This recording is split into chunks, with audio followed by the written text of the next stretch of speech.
The story of Robert de Villa. You know who that is? No, you don't, because I do. 3 months ago, I gave khutbah in Fort Worth.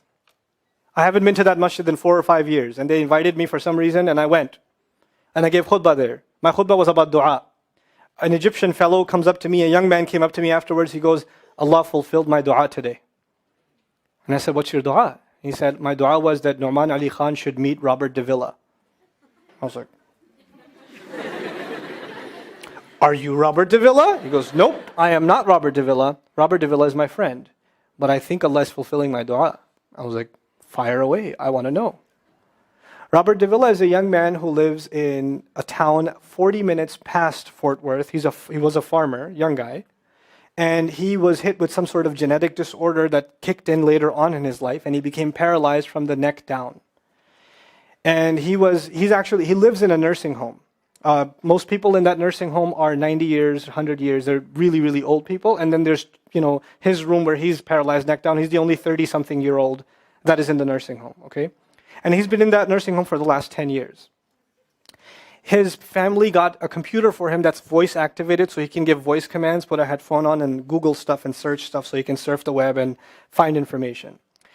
In his room, and by the way, staunch Christian family, the minister comes and prays for him every week and things like that. And his best friend was in the bed next to him.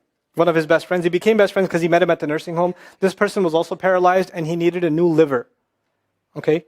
A liver transplant. He was waiting for a liver transplant. And they used to talk about, God and things like that all the time. They were good friends.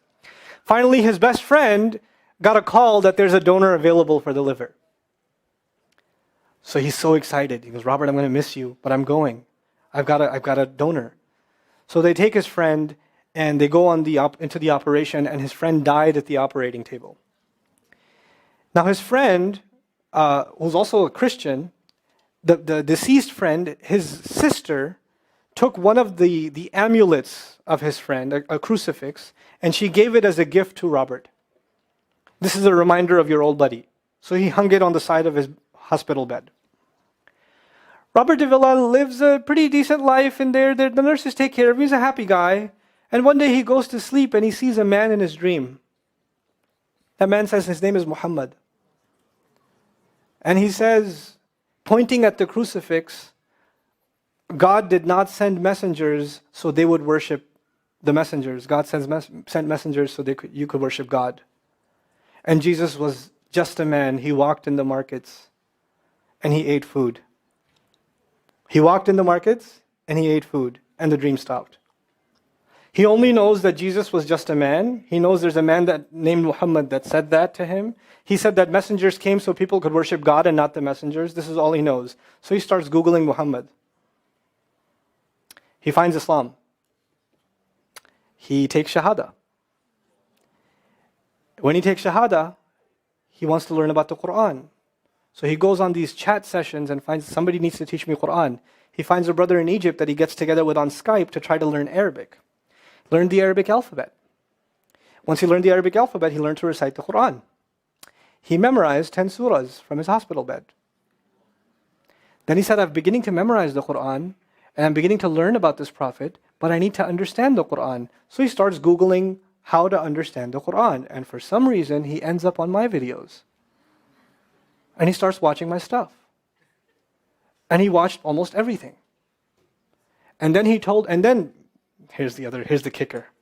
In the nursing home, there was an Egyptian fellow that used to come in and do some repair work. The Egyptian fellow has his own awesome story. The guy had basically lost faith. He wasn't religious. The nearest masjid to him was 50 miles away. So he didn't really go to Jum'ah much anymore. But he felt a spiritual void, so he started going to the church just to feel closer to Allah. Raised Muslim. He goes to the church just to feel closer to Allah. He's passing by Robert's room one day and he hears وَالْعَصْرِ إِنَّ الْإِنسَانَ لَفِي خُسْرٍ. So he walks into his room and says, Robert, what are you listening to? Robert says, nothing. That was me. And the guy says, you're Muslim? He goes, yeah, I became Muslim. And now this friend is in shock. How does Allah guide someone in the middle of Churchtown, USA, in a nursing home, with a crucifix on the side of his bed that he doesn't even have the physical strength to move. And the guy himself says, I want to come back to Allah. So he tells him about his, the friend he found online, Norman Ali Khan. So the Egyptian fellow starts watching my videos. And then he says, I wish I could meet him one day. And he says, okay, I'll pray for you. And after 5 years, that Egyptian friend shows up at the same masjid that I haven't been to in 4 years. And after Jum'ah says, I think Allah wants to fulfill my friend's dua and my dua. So I said, I think He does. Let's go. So I took a few of us and we went. And we met with Robert. We had a beautiful conversation with him. And inshallah, for Eid, we're going to go to his nursing home again. The nursing home was pretty shocked. You're all here to meet Robert? Like, yep. Yep. Why do you want to meet him? He's an inspiration. We're like, okay, let me check if we can. And they had to call the hospice administrator.